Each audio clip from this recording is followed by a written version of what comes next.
Ok, pues bueno, vamos a hablar de neuromúsica. El día de hoy va a estar bien interesante. La música para sanar el trauma colectivo. ¿Sabías que la música que escuchas podría ser la que inconscientemente estás buscando para sanar algo en ti?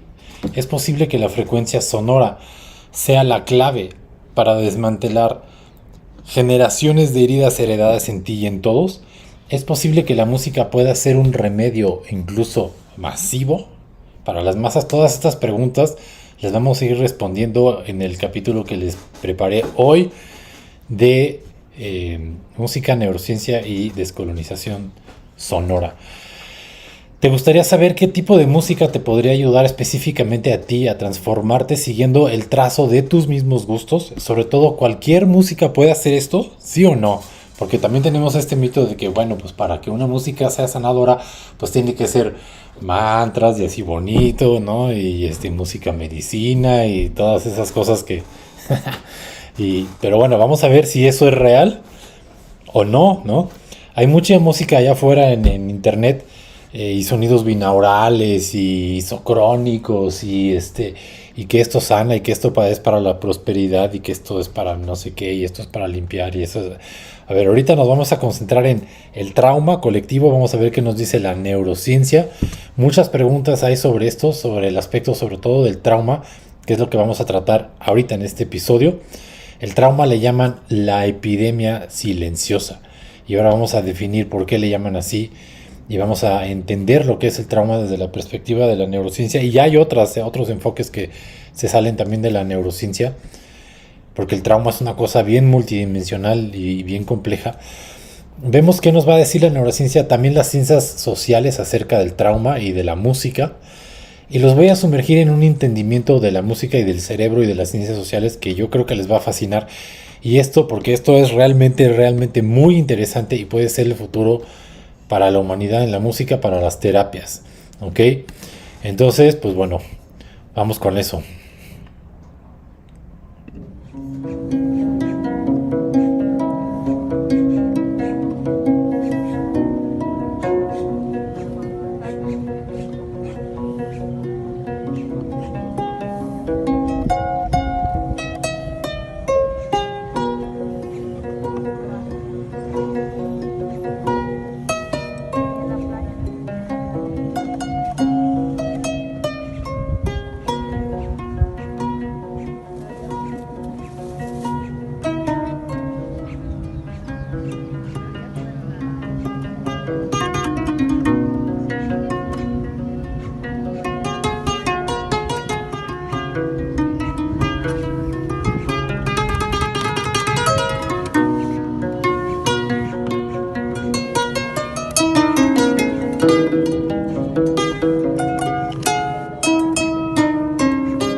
Ok, el trauma, ¿qué es el trauma? ¿Cómo podemos entender el trauma?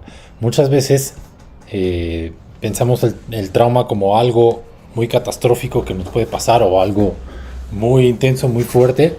Pero vamos a ver, el trauma de manera muy sencilla es estrés sin poder procesar, ¿va? El trauma de forma muy sencilla es cualquier cosa que te haya producido un choque o un estrés y que todavía no se esté pudiendo procesar. Entonces, cuando pensamos en trauma, nos vamos luego a eventos trágicos, ¿no? Que amenazan la vida, como puede ser violencia o desastres o una guerra o un accidente, un abuso, todo ese tipo de cosas. Entonces, pues bueno, hay algunos que dicen, no, pues yo tengo trauma porque viví esto, y otros que dicen, no, pues yo no tengo trauma porque yo no he vivido nada de eso, ¿no? Pero ¿qué creen? Ahí hay un error en ambos casos, porque el trauma existe en un espectro entre experiencias que pueden ser muy extremas y experiencias que pueden ser o considerarse como normalizadas. Y en medio de todo eso, ese gris, hay mucho estrés sin procesar, hay muchas experiencias que no sean procesadas y todas esas también son trauma. Entonces, ¿qué quiere decir? Que aunque no hayas vivido un asunto de violencia muy fuerte o un accidente o un abuso o lo que sea, puedes estar viviendo trauma emocional, por ejemplo, trauma emocional complejo, ¿no? O trauma de diferentes momentos de la vida, de la infancia, de la actualidad. El trauma es una cosa muy compleja y es una cosa que sucede en un espectro. Y también, si viviste algo así, alguno de estos eventos, tampoco significa que tengas trauma, porque puede ser que ya lo procesaste, puede ser que ya estés en paz con ello. Si es así, entonces ya no hay trauma. Una cosa es el evento y otra cosa es el trauma. El trauma es cuando no se ha podido procesar. Entonces esto es algo normal, es algo que nos pasa a todos. Hasta ahorita todavía no he conocido un solo ser humano sobre la faz de la Tierra que no tenga trauma. Entonces no es una cosa que debamos de estar estigmatizando ni diciendo, no, eso es nada más para algunos. No. O yo que soy neurodivergente, yo sí tengo y los demás no. No, esto es algo que le pasa a todos en mayor grado, en menor grado, y cada quien lo vive de forma diferente. No dejan de ser trauma muchas experiencias de vida que para otras personas pues quizás no les causó una afectación, pero para otros sí.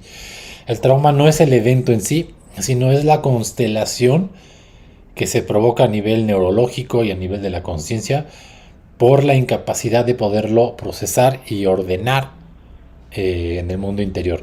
Y puede suceder tanto a nivel individual como a nivel colectivo. Entonces, esto es lo interesante, ¿va? Vamos a comenzar por definir qué es trauma desde la perspectiva de la neurociencia, porque de ahí nos vamos a ir a cómo es que la música puede ayudarnos a sanar el trauma. Si es que toda la música puede hacer esto, qué tipo de música, cómo, de qué forma, por qué, qué nos está diciendo la neurociencia acerca de esto, ¿no? Entonces primero nos vamos a meter en la parte científica y luego ya nos vamos a la parte musical y claro, les estaré poniendo música y todo eso también para que escuchen y estén con esa experiencia, ¿va? Bueno, desde la teoría polivagal que se creó alrededor del año 2012, el sistema nervioso autónomo se dejó de entender solamente como sistema nervioso simpático y parasimpático, que eso es lo que nos contaron.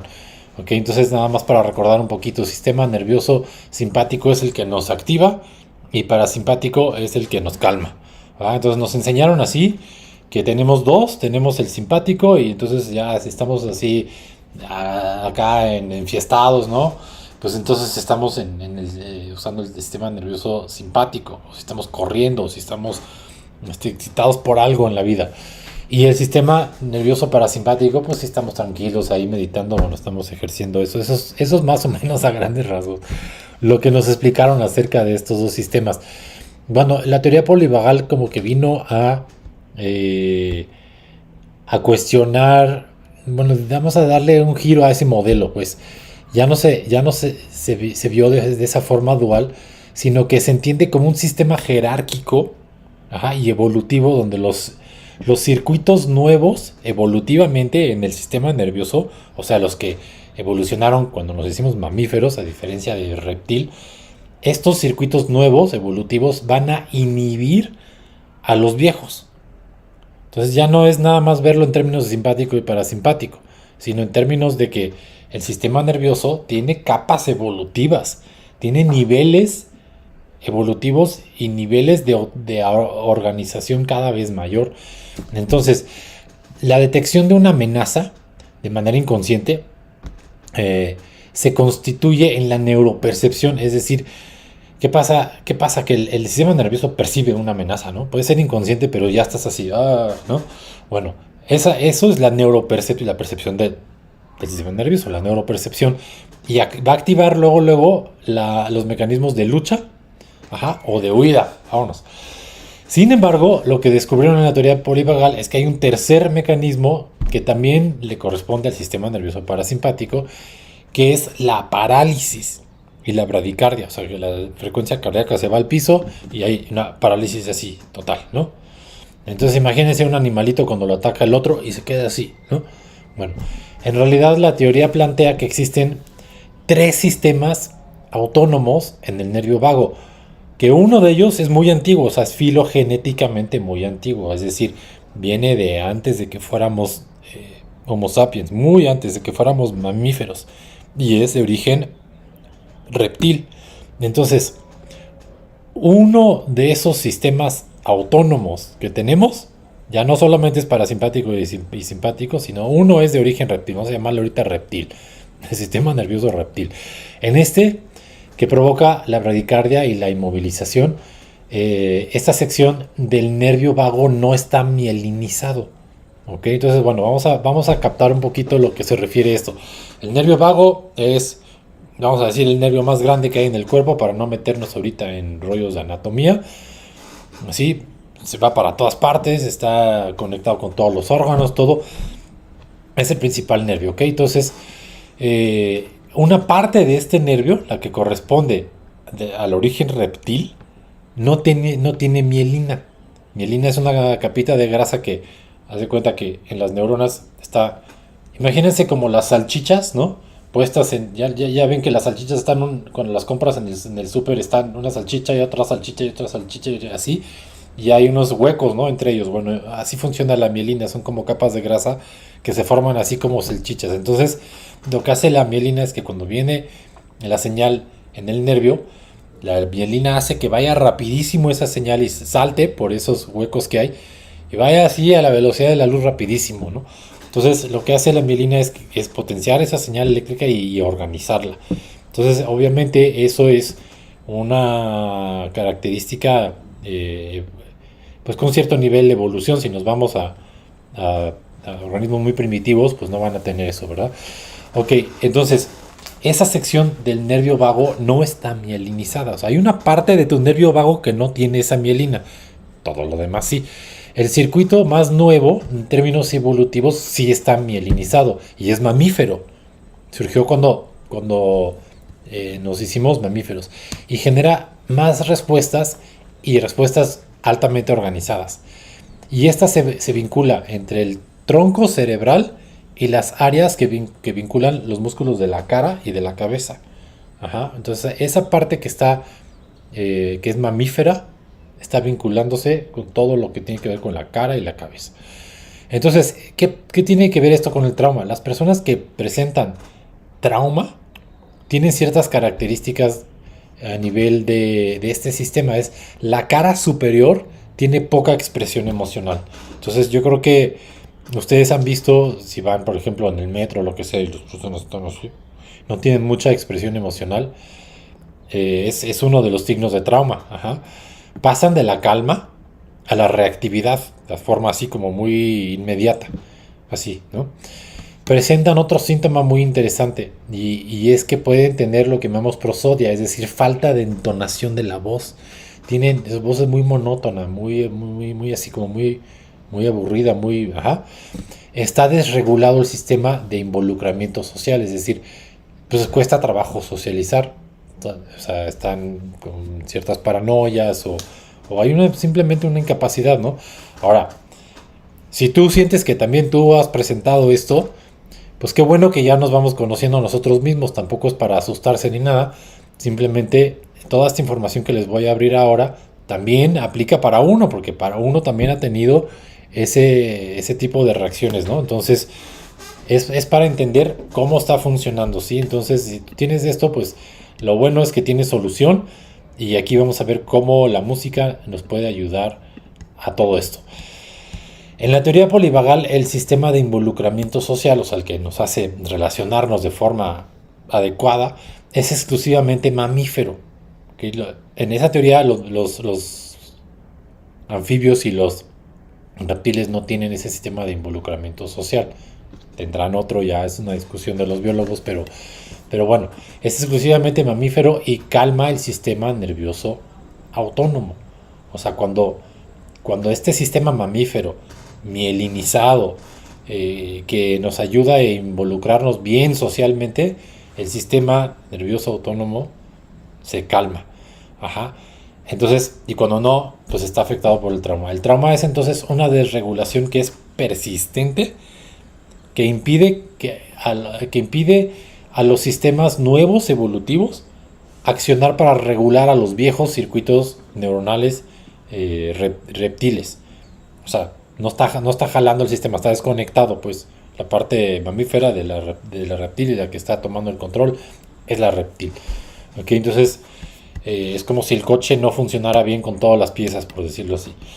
Entonces, ¿qué pasa con la neuropercepción acústica en la teoría polivagal? Esto es bien interesante porque uno de los desencadenantes más potentes que hay de la neuropercepción, o sea, uno de los desencadenantes que hay de que tu sistema nervioso perciba algo y lo sienta seguro o inseguro, son los sonidos, son las características acústicas. Entonces, cosas como la música folk, las canciones de cuna, que cantan las abuelas o las madres a los bebés, y las canciones de amor muchas veces se ejecutan en los registros vocales femeninos. Los registros vocales femeninos tienen una tesitura más alta. Los hombres tenemos una tesitura más grave. Los sonidos graves pueden estar asociados naturalmente a los depredadores.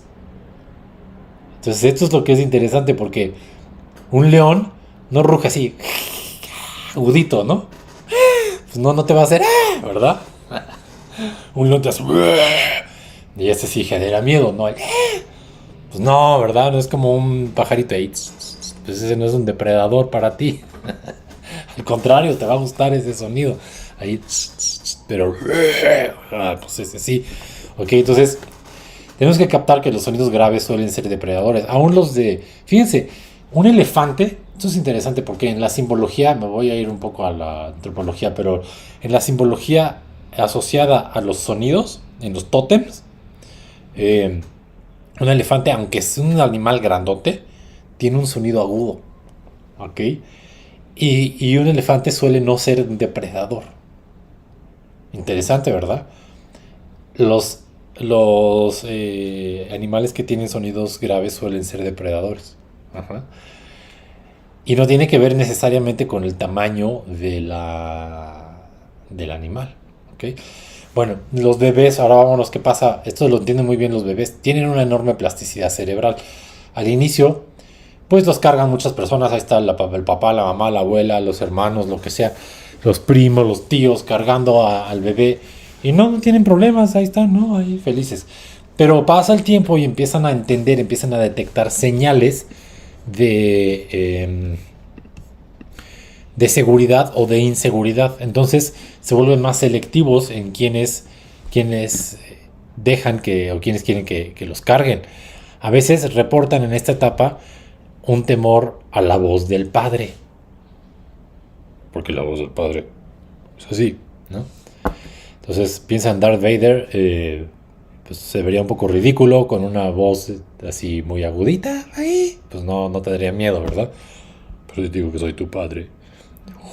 Pues eso. Entonces los bebés sí captan eso porque la voz está en registro grave. Esto es una respuesta completamente mamífera, ya que los depredadores suelen emitir esto en registros graves. Curiosamente, la hipersensibilidad acústica es una de las características del trauma. Entonces las personas con altos niveles de trauma son muy sensibles a los sonidos, no aguantan. O sea, así, ay no, esto no, ese sonido no. No, ¿sabes qué? Mejor me voy a vivir a la naturaleza donde no haya ningún sonido de un coche, donde no haya nada. O sea, son sonidos graves, generan demasiado estrés, incluso más allá de estrés, miedo. Ajá. Entonces las personas con trauma frecuentemente tienen un disgusto por los lugares públicos y problemas con extraer la voz del fondo del ruido. Es decir, tú estás caminando con una persona con un alto nivel de trauma al lado en un lugar público y puede ser que no te esté escuchando bien. Su neuropercepción está enfocado en los sonidos del medio ambiente. Le cuesta trabajo extraer la voz y qué estás diciendo de todo el fondo del ruido. O sea, eso es un fenómeno, es una cosa que pasa en el oído a causa del trauma. Esto mismo le pasa al 60% de los autistas y también, también le sucede a las personas con depresión y con esquizofrenia. O sea que ¿Qué tal? Puede ser, ¿será acaso que el trauma tenga algo que ver con el autismo y con la depresión y con la esquizofrenia? Ya sé que hay muchos aquí que son tal vez expertos en autismo o en depresión o esquizofrenia, ya me dirán, pero esto es un hallazgo que reporta Porges, muy interesante, con respecto a la dificultad de extraer la voz de fondo del ruido en personas con todos estos, vamos a llamarle, desórdenes, ¿no?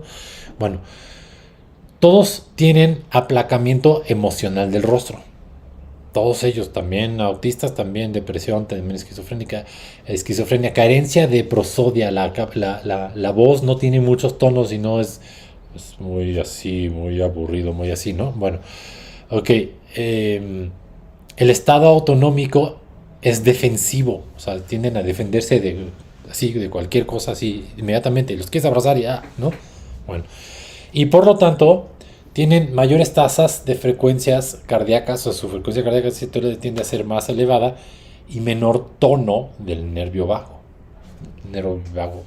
flácido. Los que tienen comprometido el sistema de involucramiento social, o sea, inadaptación social, de alguna forma, escuchan mejor a los depredadores. ¿Qué tal? Escuchan más los sonidos graves.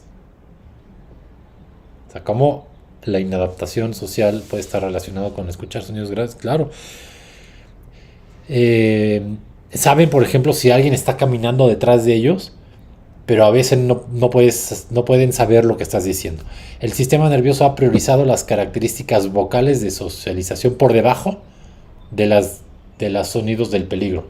Es más importante los sonidos que los sonidos de la socialización, o sea, vocales. Es más importante el medio ambiente. Por el contrario, las personas que tienen expresión facial, ojos abiertos, tono vocal, también aprietan más el oído medio. Vamos a captar qué es esto. El oído pues tiene el tímpano y después en el oído medio pues están estos pequeñitos huesos, el yunque, el martillo, el estribo, que son el tímpano, o sea, transmite los sonidos a estos huesitos generan la vibración que luego ya se va al oído profundo y se convierte en señal nerviosa, ¿no? Bueno, esta parte del oído medio donde están estos huesitos se aprieta más en las personas que no tienen trauma. Entonces pueden generar mayor extracción vocal del fondo de ruido que tiende a ser muy grave. Las personas con trauma aflojan el oído medio y por eso tienen más dificultad en el oído de captar la extracción vocal. Obviamente una persona sin trauma pues tiene que pagar el precio de no poder escuchar tan bien los sonidos graves que los que sí tienen y por lo tanto en un ambiente con muchos depredadores pues vas como Heidi en la pradera, ¿no?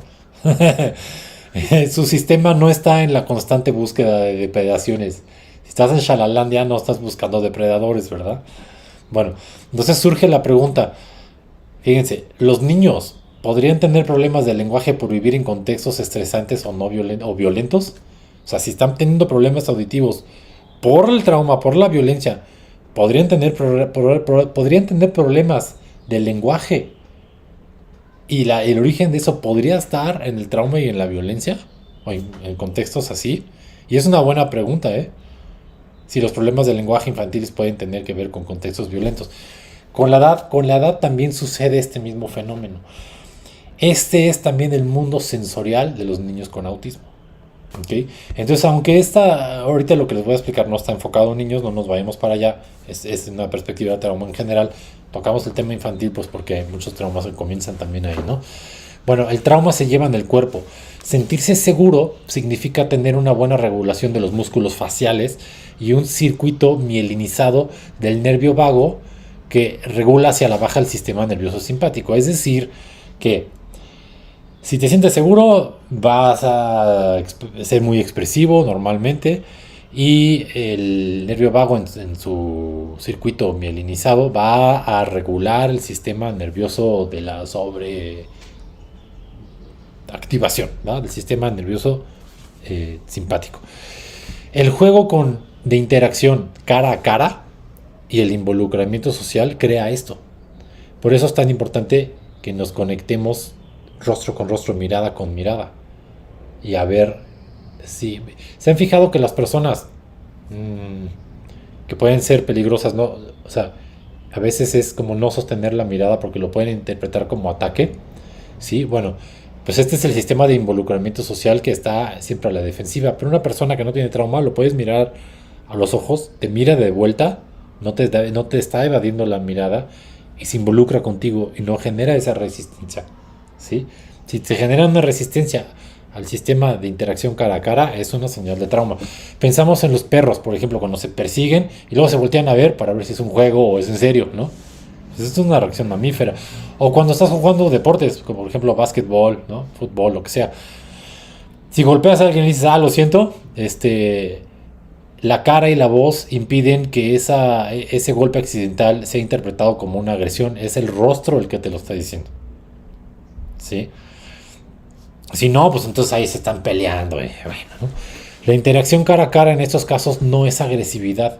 La danza también logra esto. El canto también logra esto. La escucha y la música y tocar juntos también logra esto porque estás mirando al otro cuando estás tocando, porque tienes que captar qué va a tocar y cuándo. Y o sea, hay un entendimiento ahí. Por lo tanto, cosas como la danza, el canto, la escucha, la música, la ejecución musical apoyan el sistema de involucramiento social, que es una de las cosas que necesita regenerarse para poder sanar el trauma. Entonces, interesante, ¿verdad? La psicoterapia con palabras, entonces, se tiene que volver un ejercicio más neurológico que lógico. ¿Okay? Yo sé que hay muchos tipos de terapia y psicoterapia allá afuera, pero aquí lo que plantea la neurociencia es que más que estar buscando hacia adentro y entender mentalmente algo, la psicoterapia cuando hablada se tiene que volver un ejercicio neurológico para reconectar estos sistemas, ¿no? Ok, si se reeduca la escucha del oído medio, porque esto ya se puede hacer, se recupera también del estado de comportamiento social y el afecto. O sea, puedes empezar por recuperar el sistema de involucramiento social y eso va a afectar al oído medio, o lo puedes hacer al revés. Puedes entrenar al oído medio para que vuelva a tener tono y esto va a ayudar al sistema de involucramiento social y va a ayudar al afecto emocional. Se reduce también la hipersensibilidad sónica y se regula el estado autonómico.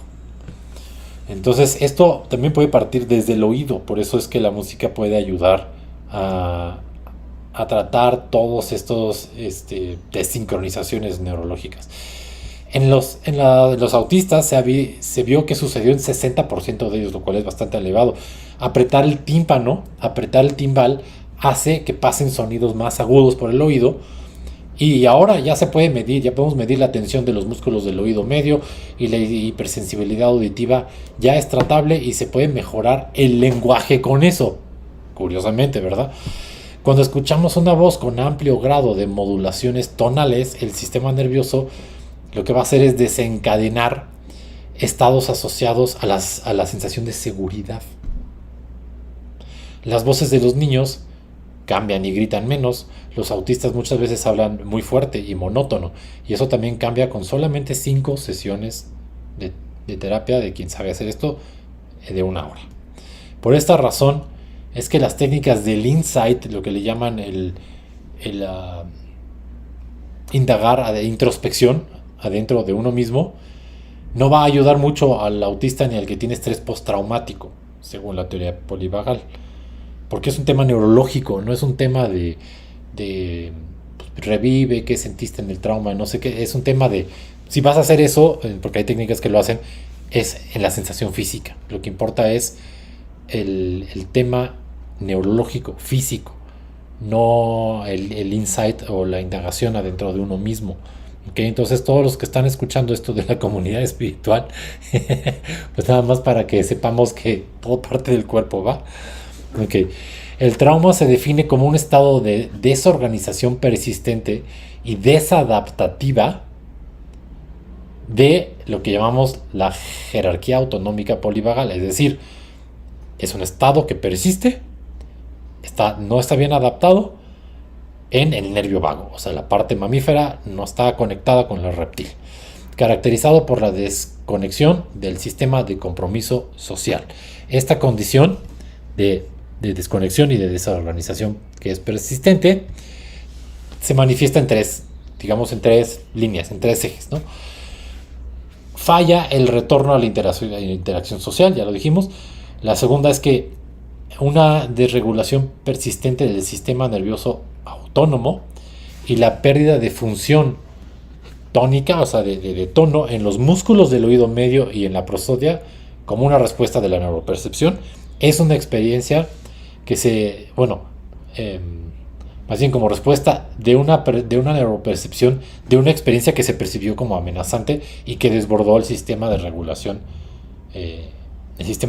¿no? Entonces pasa eso como una respuesta, pues, a la amenaza, al estrés, ¿no? Y lo tercero es un fallo del nervio vago mielinizado.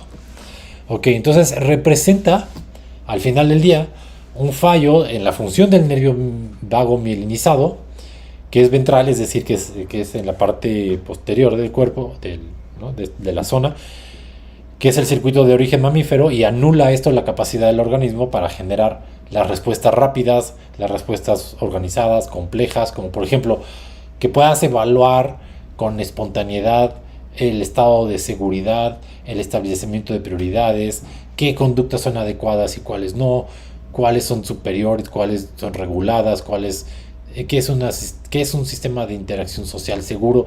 Todas esas cosas que hacemos de forma natural porque nuestro cerebro lo puede hacer, suele verse afectado con el trauma y ya no entendemos qué es un sistema de interacción social seguro. No podemos evaluar las situaciones de seguridad de forma correcta. No podemos establecer qué es lo prioritario y cómo no. Cómo llegar con una persona, qué decirle. Sí me entendemos, problemas de adaptación. Y entonces el problema de eso es que esto puede perpetuar el trauma, porque cuando no estamos bien socializados, pues tenemos una reacción del medio ambiente que puede ser agresiva y entonces ahí vamos en círculo, ¿no? Círculo para abajo. Ok, es importante entender que el trauma, aunque sea un suceso del pasado y puede haber sido de hace muchísimos años, ¿no? Se vive en el presente, o sea, neurológicamente se está viviendo en el momento actual. Entonces, en las tomografías, al escuchar historias de trauma, la biología reacciona exactamente igual a como si estuviera ocurriendo en el momento. Pues entonces, ¿cuál es la diferencia? Ninguna. Qué duro, ¿no? O sea, una cosa es vivir un suceso así, otra cosa es estarlo reviviendo constantemente, ¿no? Bueno, ¿qué pasa? Se apaga el área de Broca, que el área de Broca en el cerebro es la encargada del lenguaje. Cuando se reactiva el trauma, a veces no se pueden verbalizar las cosas. O sea, lo estás recordando y estoy trabado, ya no puedo decir. Ok, se activa el cerebro derecho, el emocional. La amígdala, que es el centro de alarma, imagínate como detector de alarmas del fuego, haz de cuenta, ¿sí? La amígdala, el centro de alarma, está mal calibrada ante la amenaza. Entonces empieza a segregar cortisol y adrenalina, las hormonas del estrés, ¿no? Clásicas. Falla el hipocampo en el lóbulo temporal, que es el que procesa la memoria y el aprendizaje. Y en estados de flashback, o sea, de recordación espontánea de los momentos de trauma, la ínsula, que es el centro que nos permite leer cómo está mi propio cuerpo, o sea, de la interocepción, cómo leo mi propio cuerpo, está como apagada. Y también la corteza cingulada, que es como el freno de mano emocional que une con lo lógico, las emociones, está apagado. Entonces es pura emoción, pero nada de lógica y no hay una regulación. Es como estar desconectado o muerto por dentro, ¿no? O sea, es un tema así de no puedo entender cómo está mi cuerpo, las emociones rigen todo, no hay regulación, ¿no? En estados de flashback. Entonces es muy duro, ¿no? Estos estados sobre todo con trauma severo, ¿no? Ok, por ello pensar sobre el trauma y reflexionarlo y poder hablar de forma lógica acerca de lo que te pasó y cómo fue y no, ya tranquilo, ya eso ya es de antes o ya ahorita ya estás bien, no te preocupes, no, mira, eso ya, sí te fuiste a la guerra pero regresaste y aquí no hay eso, no te preocupes, ¿no? Todo eso no sirve porque no es una solución completa, le estás hablando a la lógica del cerebro y el cerebro está desconectado con toda la parte reptil. Entonces no se va a solucionar a través de la mentalización. Entonces las terapias que son mentales, para esto, según la teoría polivagal, no son lo mejor. Las terapias que son lo que le llaman de arriba para abajo, top down, es decir, que son desde el cerebro, o sea, desde la mente hacia el cuerpo, funcionan menos que las que son de abajo para arriba. Es decir, que las que van desde el cuerpo y el sistema nervioso hacia la lógica y el cerebro. ¿Sí? Son dos aproximaciones terapéuticas distintas. En pocas palabras, el trauma no se resuelve hablando porque la alarma de la amígdala está muy jodida y no va a pasar por la lógica, ¿no? Entonces no puedes hablar con una persona con trauma para que se le quite. Entonces ni lo intentes, ¿va? Lo que necesitan es una presencia segura, no hablar de eso, ¿sí? Ok, el trauma no es un problema de comprensión, es un problema de percepción, de neuropercepción, que no es consciente. Incluso uno puede estar consciente de sus propios traumas y aún así los sigues teniendo. Es como, a ver, pues sí, o sea, sé que de niño esto y esto otro y tal, y después viví más grande esto y esto, ajá, y todavía no supero tal cosa y tal cosa. Sí, ya lo sé, pero ahí sigue. ¿Por qué? Porque no es un tema de que lo sepas, ni es un tema de que digas, pues ya lo sé, ya pasó, ya. Es un mecanismo de defensa que no lo va a sacar del sistema nervioso. Es un tema de percepción y de neuropercepción. Entonces, por eso la música puede funcionar para eso, porque va directo al sistema nervioso y afecta de forma biológica. El cerebro, cuando hay trauma, ha sido recableado y programado para percibir el mundo como un lugar peligroso. El cuerpo está atrapado en un ciclo que es de respuesta de emergencia, que no se puede apagar solamente con la voluntad o con el pensamiento lógico. O sea, el cuerpo ya está así. Tú puedes saber que está bien todo, pero ya estás así. Esto me recuerda mucho cuando he trabajado con refugiados, en caravanas de refugiados o eso. Personas que estuvieron, vamos, en conflictos armados, por ejemplo, ¿no? Y que tienen niveles altos de trauma. Los ves en la esquina a veces y no se mueven mucho, no hablan. Pero quizás con la música empiezan a mover el pie. Y tal vez empiezan a hacer esto. Y aunque no participen con nadie, el hecho de que estén simplemente siguiendo el ritmo con el pie ya está generando un recableado de los circuitos neuronales. Ya están trabajando, ya se está solucionando poco a poco eso. Es muy probable, es muy importante notar que la falta de sintonía y el abandono emocional, por ejemplo en los niños, pueden ser tan dañinos como el abuso físico. Entonces esto de que no, pues es que a mí no me abusaron, no tuve yo eso. Ajá, pero tuviste abandono emocional. Y es que cuando tú tenías una necesidad, tus padres simplemente no se sintonizaban con eso, nunca te hacían caso con respecto a tus necesidades. Y bueno, eso también provoca trauma. Entonces, y se ha comprobado que puede ser ese abandono emocional tan dañino como el físico. ¿Ok?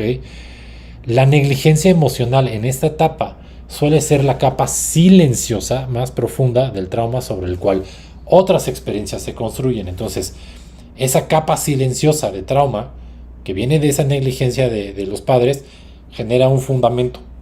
Encima de eso, todas las experiencias de la vida se van construyendo y se va haciendo trauma sobre trauma sobre trauma sobre trauma. Por eso le llaman trauma complejo. Los cerebros de niños que son descuidados, fíjense esto, es bien interesante, muestran los ventrículos más grandes. Los ventrículos son los huecos, donde no hay, vamos a decir, huecos, ¿sí? Son más grandes. Y la corteza prefrontal, que son las funciones ejecutivas superiores, menos desarrollada en el cerebro. ¿Sale? Menos desarrollada. Así como también hay fallo en la poda sináptica de las neuronas. Entonces, la poda sináptica es como cuando los niños tienen mucha neuroplasticidad, pero luego se van estableciendo en ciertos patrones, ¿no? El cerebro y la forma de comportamiento y todo. Hay una poda de la sinapsis, es decir, es como cuando me encanta esta metáfora, es como un bonsái, ¿no? El planta no crece para donde sea, se va organizando de cierta forma porque el jardinero lo está podando y lo está organizando. Bueno, lo mismo pasa como con el cerebro, ¿no? Entonces, pero eso falla, eso no sucede en los niños, entonces se quedan como en una mayor inmadurez, ¿no? Esto afecta a la inteligencia emocional, obviamente, y el control de los impulsos. Entonces pues, suelen ser muy impulsivos, incluso en edades, bueno, hay edades donde es natural, pero hay edades en donde ya poco a poco se va regulando y no existe ese sistema de regulación y se lleva a la vida adulta. ¿Okay? Entonces imagínense esto. Muchas veces en la vida adulta recrean las experiencias de abuso y la negligencia que vivieron de niños. O lo repiten con sus hijos si es que tienen hijos, y si no, lo recrean en sus parejas o lo que sea. El estrés crónico de estas relaciones que están atrapadas en el trauma se manifiestan en problemas, fíjense, de salud física, como puede ser, por ejemplo, digestivos, fatiga crónica, problemas cardíacos, respuestas inmunitarias debilitadas. Se dice que el cuerpo lleva la cuenta, es decir, la biografía se convierte en biología. Y por eso los cuerpos, cuando tú observas un cuerpo, tú puedes conocer dónde está el trauma. Además, nada más observen los cuerpos. O sea, dense una vuelta por la calle, observen los cuerpos, van a ver el nivel de sufrimiento que hay afuera. ¿Sí? Los cuerpos están más acostumbrados al trauma que a la coherencia, que al gozo, que a todo eso. Es muy fuerte el sistema en el que vivimos. Entonces también hay que darnos cuenta para decir, no, yo puedo trabajar con mi cuerpo, por eso todo comienza con el cuerpo. A menudo en la edad adulta recrean esas experiencias y bueno, el apego y el desarrollo biológico están completamente relacionados. Entonces esta idea de que no, pues es que el niño está bien porque tiene que comer y así tiene con qué jugar y va a la escuela y ya, pues no es suficiente.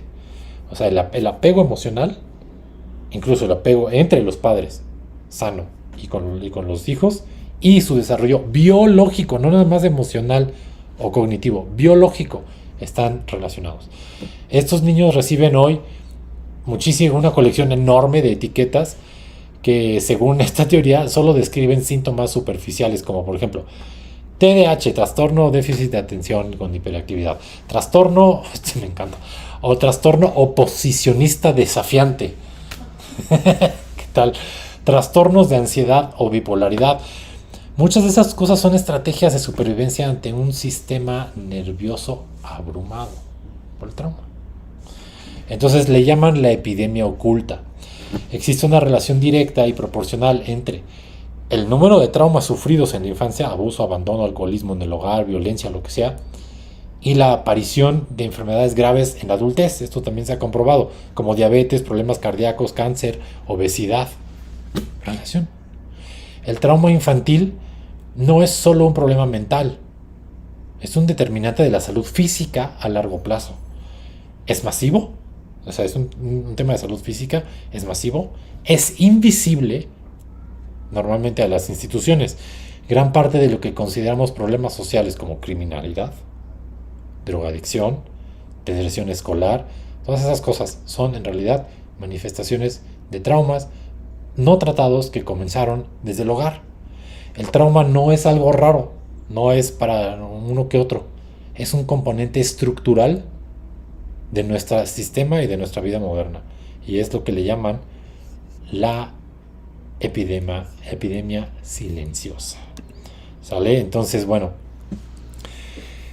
vámonos aquí a escuchar un poquito de musiquita para ir relajando.